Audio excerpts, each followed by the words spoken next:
ሩታ ርጉዝ ነኝ አርግዣለሁ ሁለተኛ ልጅ ምናምን ነገር ብለሽ ብዙ ነገር አውርተሽ ነበረ።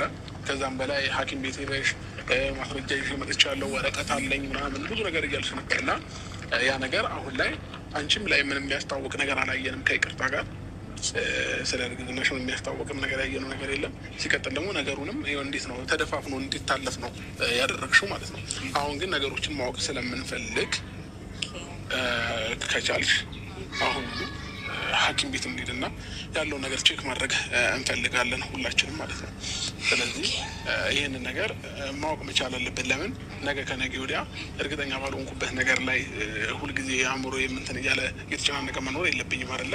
ስለዚህ እርግጠኛ መሆን እፈልጋለሁ። ከአንተ ነው ያረገዝኩት ብለሽኛል፣ ከኔ ከሆነ ደግሞ ስለዚህ ሆድሽ ላይ ስላለው ልጅ ያገባኛል ማለት ነው። ሰላም ሰላም ሰላም ሰላም ውደኛ ፋሚሊዎች ወይስ ያደረግከው? እሺ ኦኬ። እኔም ተደፋፍኖ እንዲታለፍም ፈትከረ እሺ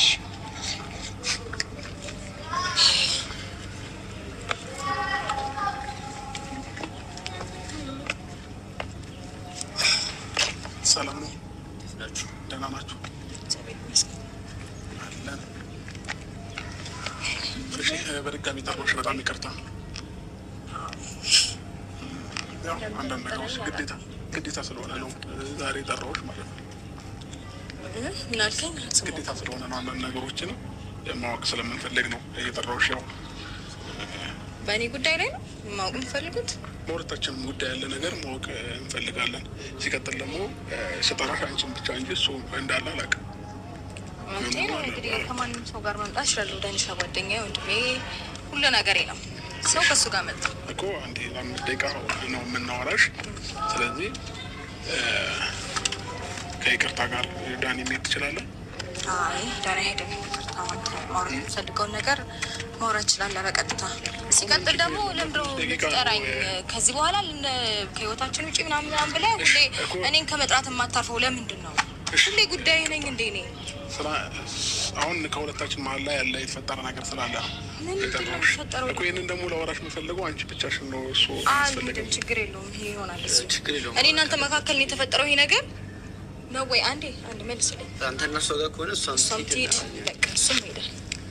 እኔ ስለሚመለከተኝ ነው ጉዳዩ። አይመለከትሽም። የእኔ እና እሱ ጉዳይ ከሆነ አንቺ ነው የሚመለከትሽ። በደንብ ነው የሚመለከተኝ። በቃ እንደዛ ከሆነ እሱም ይመለከተዋል፣ እሱም ይመለከተዋል። ስለዚህ ማውራት ይችላል። እሷ እኮ ፍቅረኛ ነች አይደል? አሁን ላይ ደግሞ ሰው እንደምን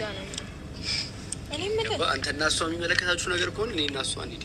ግን ደግሞ እሷን የሚመለከታት ነገር ከሆነ ከሩታ ግዴታ ከጎኗ መሆን ስላለብኝ ያለው እሷ ከአንተ ጎን እንዳለችው ማለት ነው። እሺ ችግር የለውም። ዛሬ የጠራንበት ምክንያትና ልናውቅ የምንፈልገው ነገር አለ እኔም እሷም። ከዛ በፊት ሩታ ርጉዝ ነኝ አርግዣለሁ ሁለተኛ ልጅ ምናምን ነገር ብለሽ ብዙ ነገር አውርተሽ ነበረ። ከዛም በላይ ሐኪም ቤት ሄደሽ ማስረጃ ይዤ መጥቻለሁ ወረቀት አለኝ ምናምን ብዙ ነገር እያልሽ ነበር እና ያ ነገር አሁን ላይ አንቺም ላይ ምንም የሚያስታውቅ ነገር አላየንም ከይቅርታ ጋር ስለ እርግዝናሽ ነው የሚያስታውቅም ነገር ያየነው ነገር የለም። ሲቀጥል ደግሞ ነገሩንም እንዴት ነው ተደፋፍኖ እንዲታለፍ ነው ያደረግሽው ማለት ነው። ያደረግሽው ወይስ ያደረግከው? እሺ ኦኬ። እኔም ተደፋፍኖ እንዲታለፍም ካደረግኩኝ አሁን ግን ነገሮችን ማወቅ ስለምንፈልግ ከቻልሽ አሁን ሐኪም ቤት እንሂድና ያለውን ነገር ቼክ ማድረግ እንፈልጋለን ሁላችንም ማለት ነው። ስለዚህ ይህንን ነገር ማወቅ መቻል አለብን። ለምን ነገ ከነገ ወዲያ እርግጠኛ ባልሆንኩበት ነገር ላይ ሁልጊዜ አእምሮ የምንትን እያለ የተጨናነቀ መኖር የለብኝም አይደለ? ስለዚህ እርግጠኛ መሆን እፈልጋለሁ። ከአንተ ነው ያረገዝኩት ብለሽኛል፣ ከኔ ከሆነ ደግሞ ስለዚህ ሆድሽ ላይ ስላለው ልጅ ያገባኛል ማለት ነው። እንደዛ ከሆነ አያገባም። ከዚህ ሁሉ ጊዜ በኋላ ያገባኛል ምናምን ዛሬ አክተር ያጫውታል እንዴ?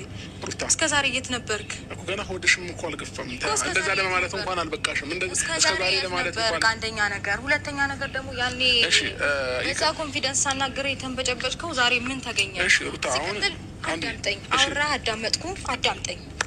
እሺ ልትጠይቀኝና ልመልስልን የመጣሁት ስለዚህ አዳምጠኸኝ መመለስ ያለብኝ መልሽልኝ። በዚህ አጋጣሚ እውነትም ካልሆነ ውሸትሽም ከሆነ ያንም የተናገርሽው ነገር ውሸት ከሆነ ዛሬ ነግረሽን ምንም የመናገርም የማስረዳትም ግዴታ የለብኝም። ይህን ማወቅ የፈለግሽው ሄርሜላ ይሄን እኔን ይመለከተኛል ጉዳያችሁ። በግልጽ አማርኛ እየጠየቅናችሁ ያለው ነገር እኮ ካለ አለ ነው፣ ከሌለ የለም። አይ እኔን ይመለከተኛል አልሽ።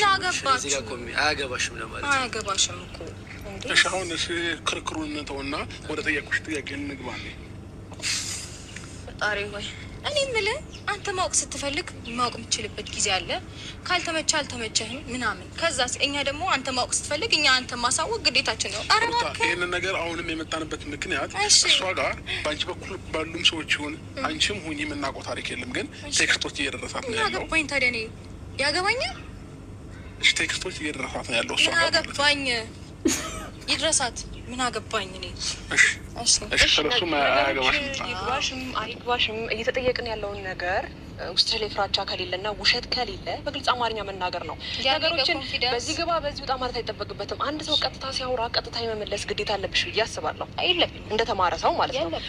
ቀለው ማለት አይጠበቅብሽም። ወደ ግራ ወደ ቀኝ ማለት አይጠበቅብሽም። በቀጥተኝነት ከዚህ በፊት አርግዣለሁ፣ ሁለተኛ